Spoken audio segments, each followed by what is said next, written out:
Drop your pants and grab your ankles. It's time for GRILLO'S AftershockXL with your host, Steve Grillo. How the hell did you get a TV show?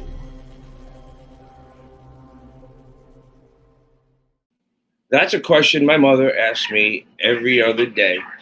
Oh, shut my phone off. You're a professional. Shut your phone off. Sorry about that, kids.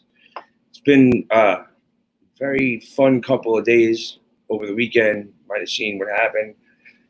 My two best friends got married on the roof. It was a wonderful day. We had a party on the street. The cops and everybody got along. There was nothing but fun and love in a time of where you really need it. So Saturday was amazing. And Sunday, everybody got together, all my friends, and just were talking all day about how great Saturday was. And it felt like a little glimmer of hope, a little glimmer of what's to come. Things should be opening up. They started phases, whatever those phases are. People are gathering more on the street. People seem to be healthy. I'm just worried about a lot of misinformation that goes around, how quickly it could spread. I thank everybody for coming up to 7 o'clock every day when I go live. It means a lot to me. And we haven't done a live show in half a minute. It's been exhausting, but I thought Magic Noah, not Magic Mike, fuck that movie. Magic Noah is now the new Magic. Magic Noah found a really good guest on Twitter. If he says he's a good guest, I believe he's a good guest. I don't know anything about him, which is going to be great because I could start from the beginning and figure out how weird this story is going to get. And I think that's much better than being prepared, because in high school and grammar school, I was never prepared. And I always kind of hit home run when my back was to the wall. Not all the time, but so my back's against the wall, and this guy is Mike NoGoZones. And you have a documentary coming out, correct? Actually, it's a web series. First of all, Grillo, thanks for having me on. Okay, before we even get to that, before we even get to how you got to, if we get there, I'm thinking that's pretty. You have a set of like giant brass balls on you, maybe, or are you just not smart enough to understand how dangerous the situation you get into? Which one is it?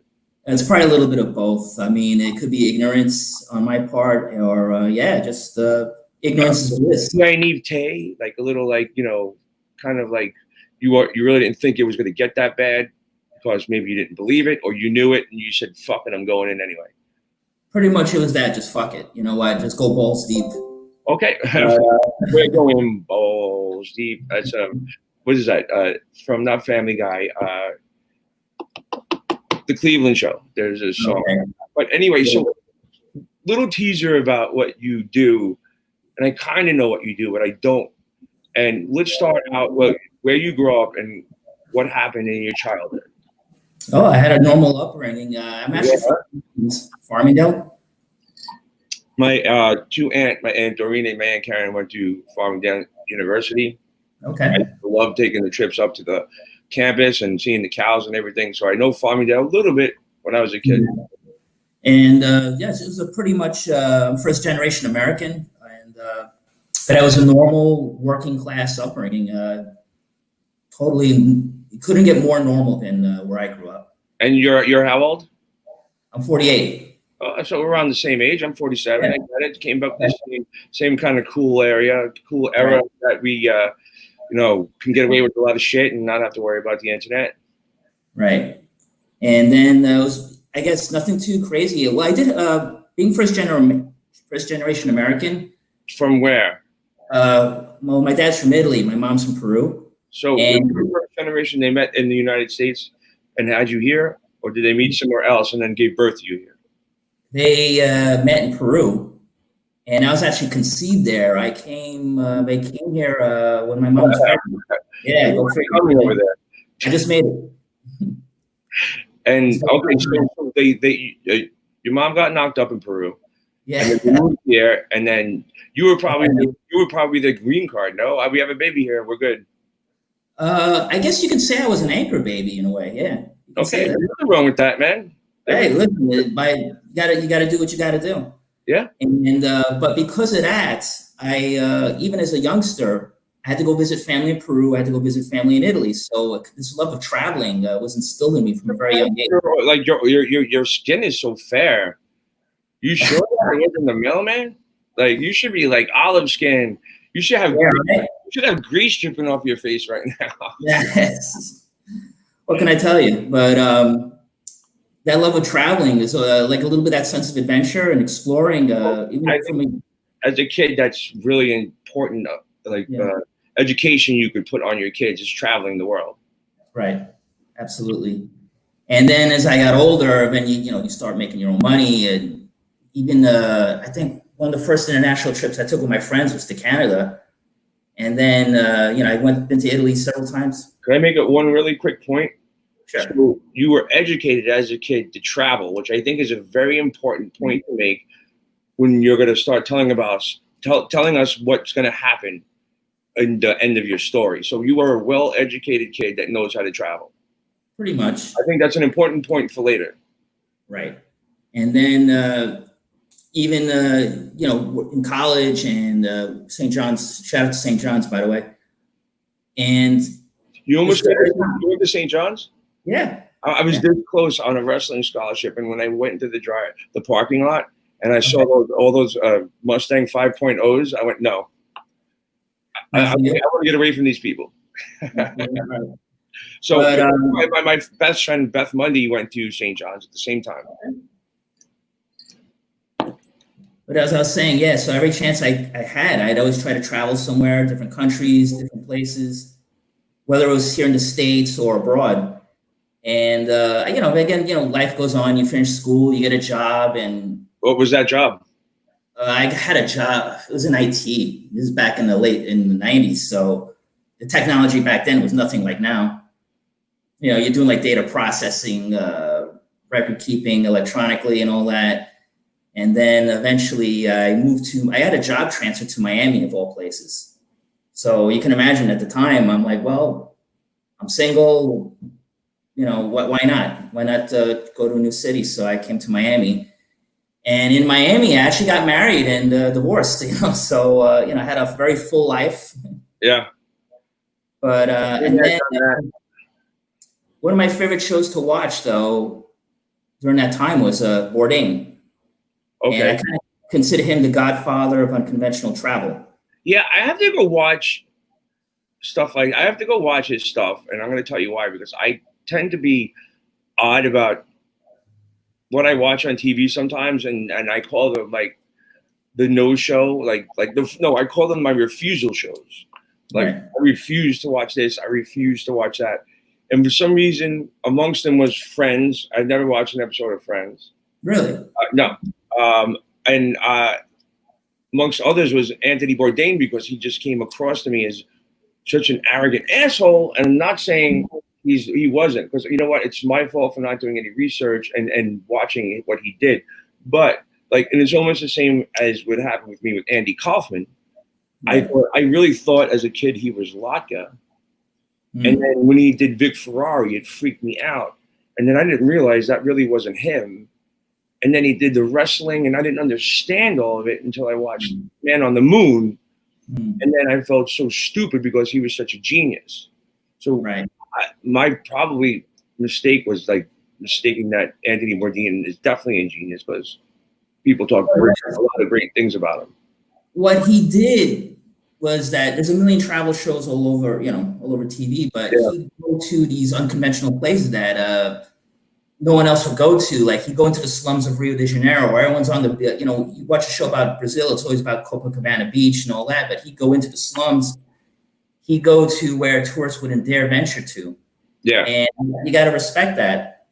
And for that, for example, he'd go into the Bronx. A million shows about New York City, it's always about Manhattan, but he'd go into the Bronx. And, big props for that. And then when he passed away too young, unfortunately, I'm like, well, I'm not saying I'm trying to be him, but I saw there was a big gap, because there's a million now, for example, there's a million travel videos on YouTube right now about pretty much every place in the world. Yeah. But no one was doing a show going to these undiscovered neighborhoods, these no-go zones, which track quality. Just one quick stop. What's the name of my show? Your show? Yeah, what is it? Aftershock. Yeah. Well, I came up with the idea of that pretty much almost the same way you came up with the idea of what you're doing. Okay. And after Howard leaves, like, who's doing that? So it was after Shock Jock kind of idea about like taking the knowledge I know for 8 years and working on that show with him and filling that void of not being him, because at this point you can't be him. No one can ever be him. Right. Especially in this time and day. But continuing something that I learned from that show and moving on with it, because why not? You know what I'm saying? Like you're doing with Anthony Bourdain. So there's really a weird kind of connection that's kind of cool. It is. Hey, absolutely. Actually, I got the name from, I'm sure you've seen Fox News, Tucker Carlson. Yeah. I keep my political, but I like listening to sense, and sometimes he makes sense. So, but that's yeah, like anyone. I don't agree with everything he says, obviously, but that's because he throws that term around a lot, and I'm thinking that's pretty cool. It's not trademarked or anything, and it rolls right off the tongue. And if you watch the intro to my videos, I actually use a sound clip of Tucker Carlson in all my videos. Hopefully we have clips, right? I send to if you send clips to Noah, then there's clips. There's no doubt. Like the kid's like on point. All right, cool. And because you got a YouTube copyright. YouTube copyright. Sorry. Yeah.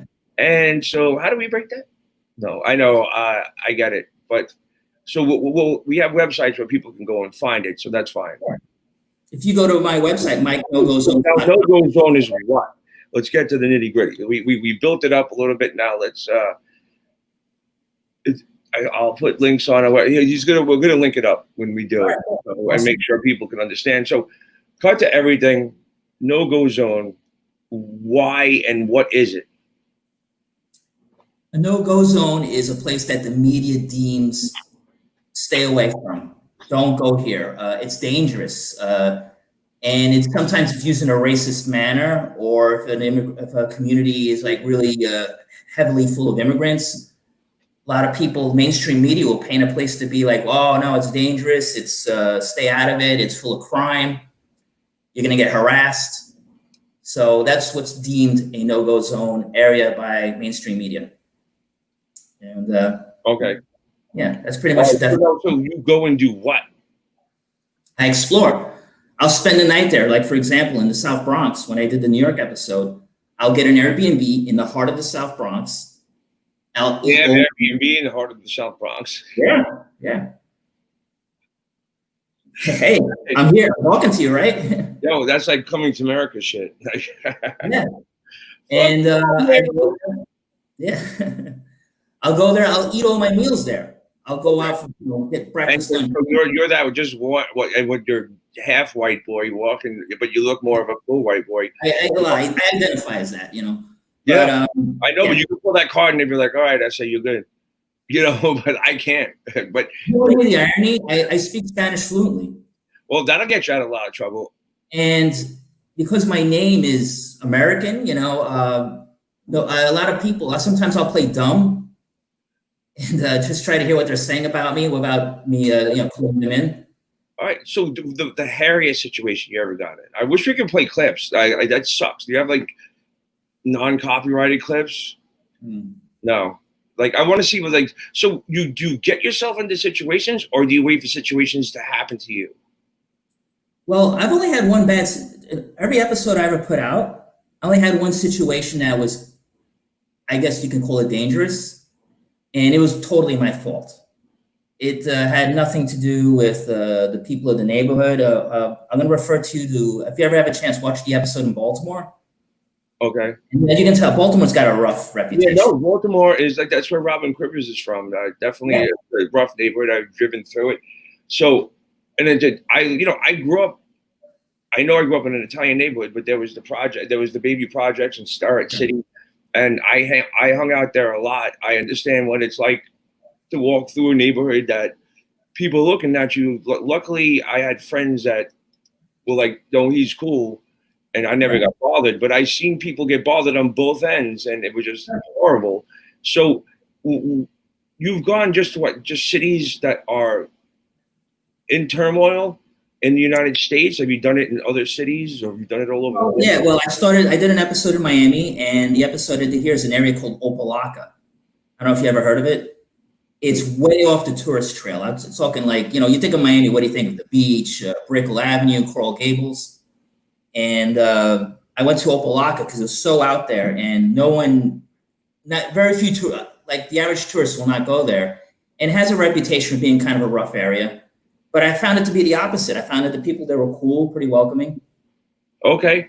So your goal out of this whole thing is to go into these no-go zones and show people that it's okay. You can. It's not as scary as the media makes it out to be. Yeah, and that's a good thing because there's a lot of bullshit media that's going on right now. And I'm glad to be able to put you on my show and help get that out there. And but we have the Syria episode Noah has. So which I would love to just show people what you're doing and they can visualize it. So Noah. Yeah. That's Damascus, Syria right there. And this is at a wartime or just where someone the city of Damascus was never conquered by ISIS, so the city's still like it's all in one piece. It's not all destroyed. Okay. But we venture outside the city of Damascus, and we see some of the areas that were hit hard by the bombing, and it kind of shook me when I saw that.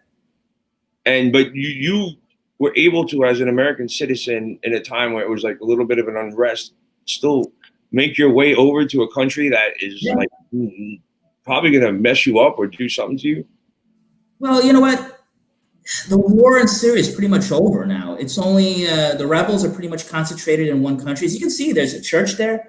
Syria is not, the media presents Syria is a horrible place where ISIS is cutting heads off of everybody. And it's not like, that happens in certain areas, or it has happened in certain areas, but now it's really this is the fun part of the evolution of interviewing someone where you don't know exactly where it's going to go. And now I'm getting where you're going. Right. You're out here. You're in Europe or in the States. Like, it's a church. But you wouldn't picture that area. If I'm wrong, let me know. But your goal in this show, what you're doing and what you have been doing, is to let the public know that these no-go zones are not what they're being portrayed as. Correct.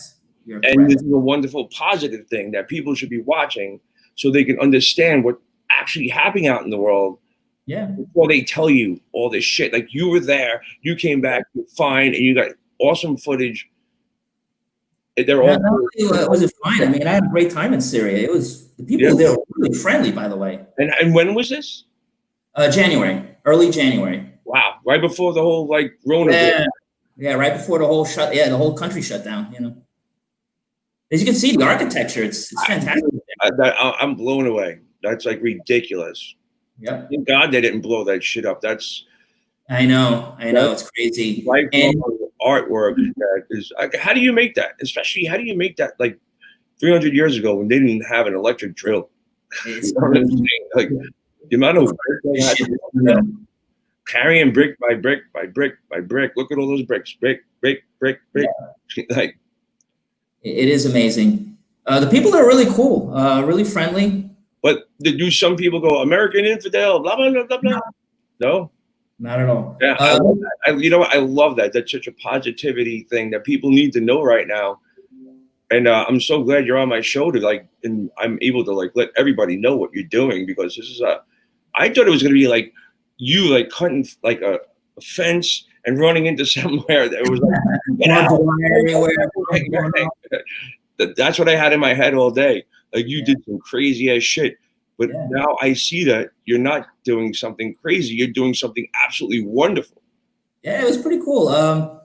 Little known fact about Syria: the government, call him a dictator. Hold on a second. Get out, both of you. Get out. Get out. Get out. Get out. Out. You can stay. You get out. I had to trap them in here because I have some friends outside. And It's all right. You they know. were good for a second, but all of a sudden I saw tufts of hair flying. Yeah. Little known fact that I'm really glad I'm really glad I did no research, because I think this whole interview is an interesting journey that actually brings you to what you're doing right now. If I would have known, I would have jumped to like this and that, blah, blah, blah, blah, blah. But sometimes, like when I did no research at all, I did the best. Yeah. It's pretty What's cool. Get this. We visited a mosque, the big one in Damascus. And to show you how cool the staff was, they do the call to prayer and all that. And they actually asked me to film it. And I'm like, I'm not Muslim. Is that all right? And they're like, yeah, cool. Oh, now we're seeing the nightlife in Damascus. You can actually go out at night and party if you want to. There's bars, there's clubs. Yeah, and this was during the coronavirus. Oh, everything's shut down now. I'm just saying, when you were out there, it was right before it got shut down. It was before it, yeah, it was way before. Yeah, but right, very dangerously close to it. Like January, February, word got out. March, shit went down. It was already. I think I remember when I was in Syria, it was hitting China pretty hard already, and I think if I remember in Iran they were seeing some cases, but it didn't hit Syria yet. Wow. But crazy stuff though. Wow. And what have you done recently? Say have you done anything during the riots? Are you sticking your neck out about that? That's a little tough, man. Because you can see right now, there's the bombing. There's other like Kumbaya. A protest is like, yeah, we love each other. This is wrong. Let's sing and make sure people know this is wrong. Not kill people and blow shit up. So right. Well, I've been lucky in Miami. Most of the protests in Miami have been kind of peaceful, so we haven't had. If I was to go cover it, there really wouldn't be much to show. Just people, I live in the war zone. Yeah, I mean, New York got hit worse. There's days that are good, bad. Like night is pretty bad, but I worked down in the East Village last Tuesday when they went down there after the Monday night riots. It was storefronts blown away. People lost everything. Insurance does not cover violence and riots. So these people are basically sitting there with their head in their hands and realizing this is it. They just lost everything. Sad. I got a gold star at school today. I'm sorry. I didn't mean to bring anybody down. But I'm telling you the reality of it. And I see it. I think about it all day. So it was kind of like a moment to explain it. And part of what I do to get out of it is make a stupid joke. So there you go. Right. But and your shit's gonna be where? Like, where is it gonna be? Well, the next city I'm gonna plan on hitting up in July is Detroit. No, but I'm talking about you have a lot of stuff on camera. You have something coming out, right? You're here to promote that you have a web series coming out. No. Well, this is the web series. No, it's called Mike NoGoZones. No, I understand that, but do you have anything that is going to be people could start watching you? Oh yeah, it's on YouTube already. Every episode. Oh, all right. You're still new. I'm trying to get you a plug there, buddy. Where could people start watching you and experience all the great things you were just telling me? Where? It's on YouTube. Oh, yeah, there you go. Okay. Yes. YouTube. Every episode is on YouTube. Okay, cool. That's what I'm trying to talk about. You're here to promote your shit, and I'm helping you. So when I ask you where people can find it, you're like, "What? Okay, it's okay. You're new. I'll help you out." No problem. I hope you don't mind. I'm just kidding, bro. That's so good. But no, I'm trying to. People need to go find you, and they need to watch what you're doing. So that's what I wanted people to know. Absolutely, and I appreciate it. And you're continuing your good cause, and you're going into where next? I'm looking to go to Detroit in July. And you go by yourself with just a cameraman and a sound? No, it's just me. I am my own cameraman. I am my own everything. I'm pretty much sure I know what your answer is gonna be, but do you go with any type of protection? Bulletproof vest or something? No Kevlar. Nunchucks? Yeah. Japanese throwing stars. No. Maybe like one of those things from Kill Bill. Shing. Yeah, no swords, no weapons, no nothing. Lightsaber. So Yeah. Detroit, I love Chicago. I love Detroit's rough. Yes, it is. And my prayers are. When I say my prayers are with you, it's not because I'm like, oh my God, you're going to be screwed. My prayers are with you, so when you do come back, you can show the world that it's not what it's going on. No, absolutely, that's what I'm here for. Yeah, this cat's bugging out. I apologize, but there's a show behind the show. Yeah, it's all right. And But, your family's okay. All your friends are good. We talked about that. Yes, I've been really lucky. No one close to me has gotten the virus, and I actually got myself tested a couple of weeks ago, and it came out negative. But I have no antibodies, no nothing. So Yeah, that's there's an urgent care like a couple of blocks down, and I walked by, and I was like, "Do you take Aetna?" They're like, "Yeah." I went, "Well, how?" She said, "What the copay is like $25. We can take you right now." And I went, "Okay." And I started to walk up and go, "Oh no, I can't." Like I was like, it's kind of like I had a moment of being scared. Yeah. Because I'm like, I don't want to know. But I've been in the mix since it started. So Noah's putting up all these great things about what you've been doing, and I love your positive energy, and I want to help you spread to the world that this media is portraying people in the wrong way, and you're out there showing what's real. Well, there's a reason for it. Bad news sells, and it travels fast. Yeah. We're all guilty of that, because if you put up two articles side by side, one good and one bad, the bad one's going to get far more clicks. I know. I don't know. No, it's going to get political. But there was somebody that I watched, and he's sort of become more popular, political, makes sense guy. But his viral video about him following the whole Russian thing, the dossier thing, which I don't understand, was an actual copy from an article in the New York Times, right? And they just changed a couple of words, and it was the exact thing. And just when something like that happens, you go like, who's telling the truth? And you have the balls to go out there and find out the truth and then show people what's real. And I admire you, and safety over you, my friend. Where's your Twitter? Where's your Instagram? Where's everything? Hey, if you go on Instagram, it's all one word, Mike NoGoZones. Same thing for the YouTube channel. If you go to Twitter, it's NoGoZones. And by all means, yeah. The only thing that's going to keep this series alive is people subscribe to it. So, yeah. Well, guess what? Me too. And I'm not talking about abusing. Me too, and I'm not talking about abusing women. I hope not. No, absolutely not. My mother would beat the crap out of me. Yeah, right. I grew up in a big Irish family on my mother's side. 10 kids, 8 women, all my aunts. I disrespect a woman, my ass would be beat. So it doesn't happen. But it was a funny joke. Okay. Oh, but you asked me earlier about if I had a bad experience. The only time I would like to hear that. It happened in Baltimore. And by accident, it was my fault. I have no one to blame but myself. By accident, I filmed a drug deal going down. Oh, okay. Yeah.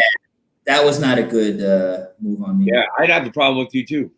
Yeah, exactly. I'm ruining their business. And it was my mistake, because my big mistake was thinking that if you sell drugs on a corner, you're a little bit of a slacker. You get up at noon and you go do your business, and then you go home, count your money. But this happened on a Monday morning at 8:30, and I was on my way to get breakfast, and I figured I'd film my journey from my Airbnb to the restaurant.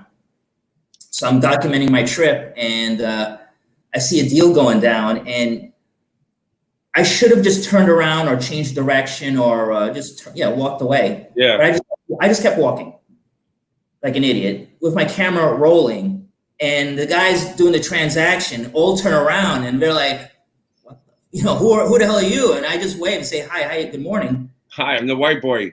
Yeah, Just yeah, I started out like a sore thumb, and having a good time. You ever watch The Partridge Family? it was that was my attitude, and I hear screaming going on, and I dare not turn around because I know if I turned around, I was dead. But I see the restaurant; it's probably like around 200 yards in front of me. So I'm thinking, all right, I'm almost there.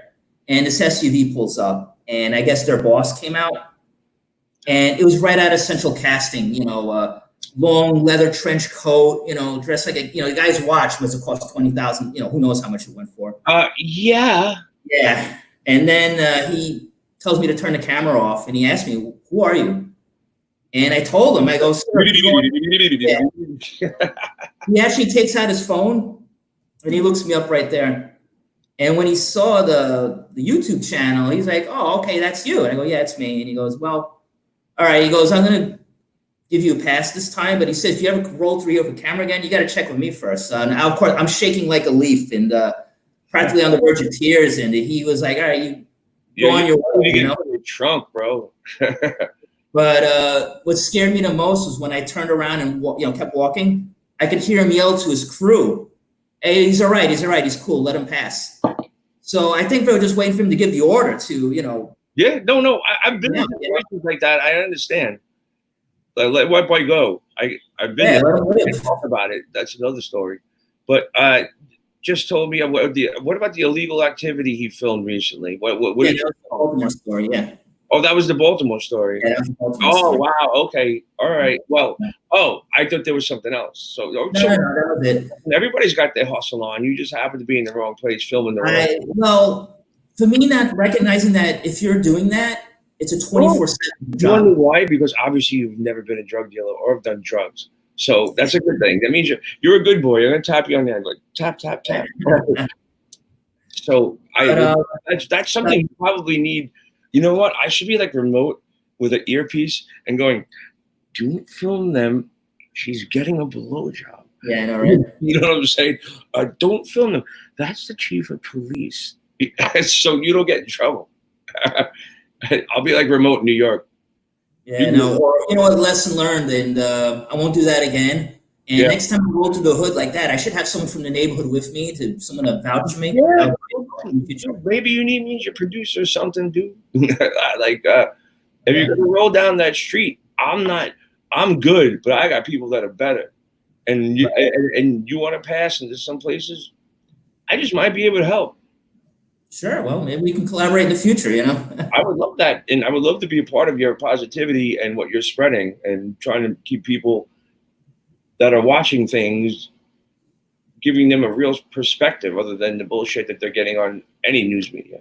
No, it's true. And it doesn't matter whether you watch Fox or MSNBC, they're going to tell you their version of what they but it's not, remember Roger Grimsby and all those people, like you'd watch the news at night and you were like, "Oh, he's awesome. He just told the truth." And now it's just like, Geraldo Rivera with the twisty mustache,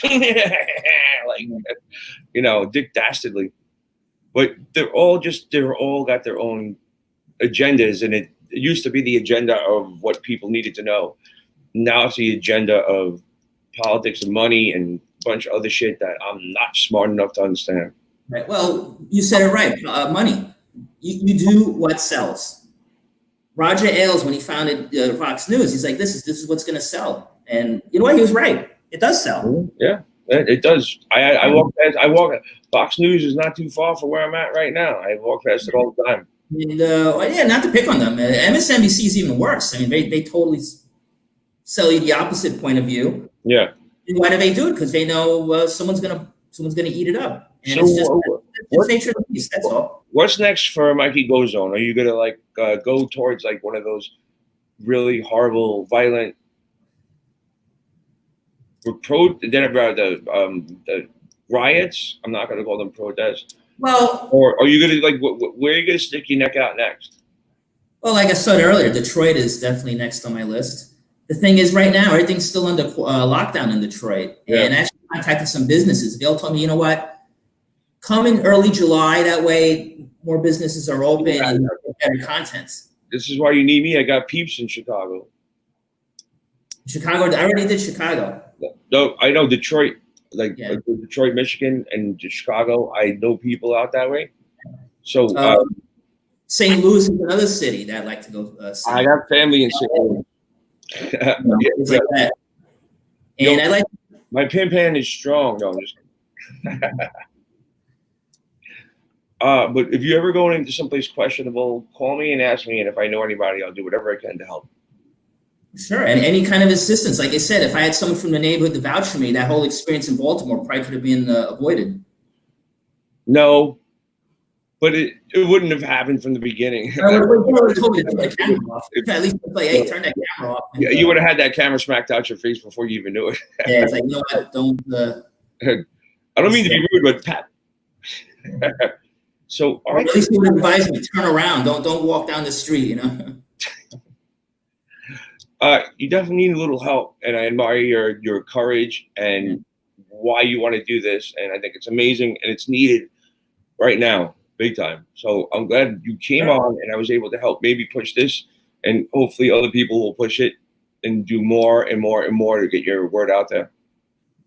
Appreciate it. Yeah. Who knows? Hopefully, when does your studio open up? You know yet? I just had some conversations with them, but I'm getting a little more attention from doing it in my apartment, and God bless Pro Media. They've been so good to me. And if I have like a big guest, they said I can come in and film it. But being home and doing it on the street and stuff like that, I think that's the way I'm going to go unless I get like an Artie Lang again or someone like, oh my God, are you really doing my show? Do it in the studio and do it like that. Because I'm working on that. Noah's got me a steady cam. We're going to do some man on the street stuff. Maybe once a week have someone that's amazing like you come on. So. Okay. Yeah. We're trying everything that, the different things. Why the hell not? In fact, that's how I discovered your show when you had Artie Lang on. Everybody did, but it was going for a year. But I've had him on before, but it was just like after he came out of everything. Okay, yeah, because I really when he was on the Stern Show, I really compelling stuff. Yeah, I wasn't, but I was just always a fan of him personally. Yeah, well, I love Beer League. Yeah, of course, Beer League. I love Beer League. No, but I'm sorry. And I just watched this twice in 1 week. Fucking, I'm at a brain fart. Whatchamacallit? Him and Norm Macdonald. The first movie. Dirty Work. Dirty Work. Dude, I can watch that movie over and over and over again. It's so much fun. But, again, thanks for having me on. But just to let you know, I've done... if you go on the YouTube series, I got the Bronx. I got Opelika in Miami. I did the South Side of Chicago already. Lower Ninth Ward of New Orleans. That was the neighborhood that got wiped out by the Hurricane Katrina. Yeah, and you found a lot of good positivity. Yeah, you know what? The neighborhood's coming back. It's little by little. It's going to be wild. Yeah, I'm hoping you're doing the one right thing. Good or bad, you should put it up there because people need to know. Positivity is awesome, but make it real. Make sure that people know that there is a lot of good, but there is still things that are struggling. Sure. You know? And, I'm going to tell you, some of the best meals I've ever eaten were in some of these so-called no-go zones. When in Syria, I ate really well. Yeah. It was great there. Yeah, cool. And, in Baltimore, the seafood there is amazing. Great, eating crab cakes and all that. It's good food there. Keep the positivity, but keep it as real as you possibly can, even if you have a bad experience. Mm-hmm. Just let everybody know what's going on, really. That's what I'm here for. That's awesome, dude. I'm so glad you're on my show. Thank you so much. Stay in touch. Thanks for having me on. I'm flattered, totally flattered that you discovered my show and, try to promote it because as I know, it's all about getting those hits and subscriptions. Well, I think everybody's going to be interested in finding out more of what you do after this interview. Cool. All right, buddy. Hope you and your family are safe. You too. Take care. Thanks again for having me on. I really, really appreciate it. Anytime you got something new to come on and tell me about, you're always welcome. Okay. All right. Thank you so much. and have a good evening. And hopefully we'll run into each other soon one day. And After all this, we'll go out. We'll have a couple, whatever. I'll get the first round. How's that? Top shelf liquor? Now that you said it, you're paying for it. Okay, I'll get it. Top Shelf Liquor. This is one of our merchandise. We're having our Father's Day sale. Top Shelf Liquor. Little guy reaching for a bottle of Jack Daniels. We have a merchandise discount. I don't like to hawk too much, but like we got some really cool shit. Hoodies. Sweatshirt was cool. Yeah. I don't know why would anybody want a pillow with my face on it, but God bless. And yeah, face masks. Cool. So, I'm so thirsty. I'm not gonna. Well, obviously, I smoked before I started this, but my water ran out. I thank you so much for coming on. Anybody go to GRILLO'S AftershockXL. Check out everything we got there. Subscribe, like, share. It's almost 7:00. I go to the roof, do a little happy dance for all the frontline workers. It's been pretty popular, and I love going up there doing that. So always make sure that we're about to start filming again. TV shows and movies are going to be up. Bright shot. If you're crazy not to use bright shot seriously, it's the best light out there. Fuck the sky panel. Fuck all that shit. Sorry to curse. It's commercial, but 3.8 amps, any color temperature, and built-in special effects. The lovely Alyssa Marie and Prosecco Palms. You want to check out her lifestyle blog and watch all the great videos she puts up. She's amazing. Sterling Assault. Oh, shit. Look at those rings. Aftershock ring. It's all good. You want a ring by Alfie, go to sterlingassault.com. You can make anything you want. Or you could just pick from the catalog and mention GRILLO'S AftershockXL, get 10% off. And Richard at Fringy.com. Taxes are coming up. Go check him out. He's amazing. And I'm done. I walked way too much in the heat today. About 7.2 miles and only had one frozen margarita and then this. So thank you everybody much. Cheers. Thank you everybody much. Let's write that down and keep it as a subtitle. Thank you very much for coming on. I appreciate it. I'm going to bed. I'm done. See you.